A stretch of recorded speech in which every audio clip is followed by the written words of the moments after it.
बंधुओं, मैं आपसे एक बात को स्पष्ट करना चाहता हूं, कृपया करके ध्यान से इस बात को समझिएगा। कुछ जातक इस बात का विश्लेषण करते हैं कि ये जो ग्रहों का प्रभाव होता है इसका कोई जीवन में महत्व नहीं होता है। मैं उनके लिए इस वीडियो के माध्यम से आपको निश्चित कर दूं कि हमारे जो सौर मंडल है, हमारा जो नवग्रह का मंडल है, उसमें 9 ग्रह हैं और इन 9 ग्रहों के बारे में हम आज से नहीं जानते। हम करोड़ों लाखों वर्ष से हमारे ऋषि मुनि इस नवग्रह मंडल के बारे में जानते हैं। मैं सभी सनातनियों को अवगत करा दूं कि जो अभी आधुनिकता की विज्ञान की दृष्टि है उसने 100-150 वर्ष में इस 9 ग्रह को 9 प्लैनेट्स बोलते हैं उनको खोजा है, लेकिन हमने सनातनियों ने, ऋषि मुनियों ने इसको करोड़ों लाखों वर्षों से, हम जो ब्राह्मण हैं, जो पांडित कर्म करते हैं, वो इसको नवग्रह मंडल के रूप में पूजा करते आ रहे हैं। देखिए, प्रत्येक ग्रह का आपके जीवन पर प्रभाव रहता है।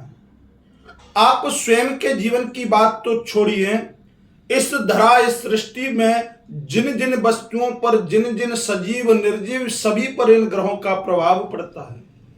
देखिए, मैं आपको एग्जाम्पल के लिए बता दूं कि जो समुद्र होता है और ग्रह में हमारे जो चंद्रदेव हैं, सूर्य नारायण हैं, पृथ्वी भी है हमारी माँ, तो ये तीनों जब एक सीध रेखा में आ जाते हैं पूर्णिमा और अमावस्या के दिन, तो इनकी एक सीध रेखा में आने के मात्र प्रभाव से जो धरती के अंदर समुद्र में जल है, उस जल में ज्वार और भाटा उत्पन्न हो जाता है।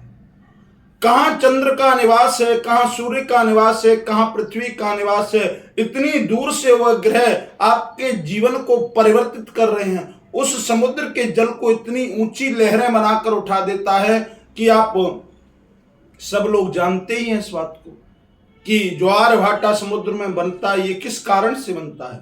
चंद्रमा और सूर्य और पृथ्वी की एक सीधी रेखा में आने से समुद्र में ज्वार भाटा बनता है। जब समुद्र पर इसका ग्रह का प्रभाव है तो आप तो इस धरा पर विराजमान हैं, आप तो समुद्र के सामने तुच्छ प्राणी हो, आप पर इसका जीवन क्यों नहीं पड़ेगा प्रभाव?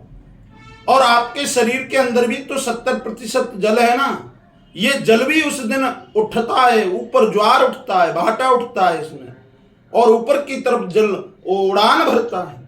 तो आपके जीवन पर ग्रहों का प्रभाव रहता है।